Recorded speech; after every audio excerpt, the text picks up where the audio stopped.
జగన్మోహన్ రెడ్డి అధికారంలోకి రాకముందు బీసీలందరూ నాకు వెన్నుముక్క లాంటి వాళ్ళు అని అన్నారన్న. తనకి వెన్నుముక్క లాంటి అధికారం వచ్చిన తర్వాత బీసీలందరి వెన్నుముక్క విరగొట్టాడన్న.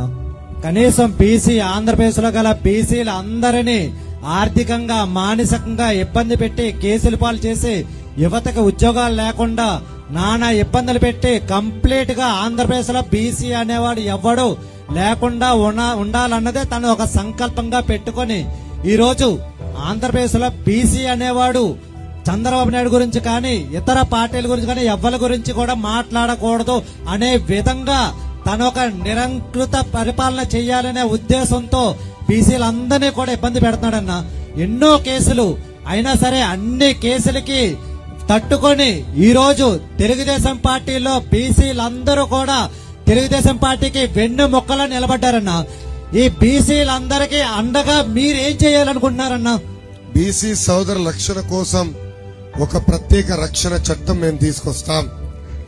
ఆ రక్షణ చట్టం ద్వారా న్యాయ పోరాటానికి అయ్యే ఖర్చు ప్రభుత్వమే చెల్లించే విధంగా ఉంటుందని ఈ సభాముఖంగా నేను హామీ ఇస్తున్నాను. సో ఎవరికి దొంగ కేసులు పెట్టాలంటే భయపడాలా, మన పైన దొంగ ఎస్సీ ఎస్టీ కేసులు పెట్టాలన్నా భయపడాలని మన బీసీ సోదరుల్ని పేదరికం నుంచి బయటికి తీసుకొచ్చేదానికి ఏర్పాటు చేస్తాం.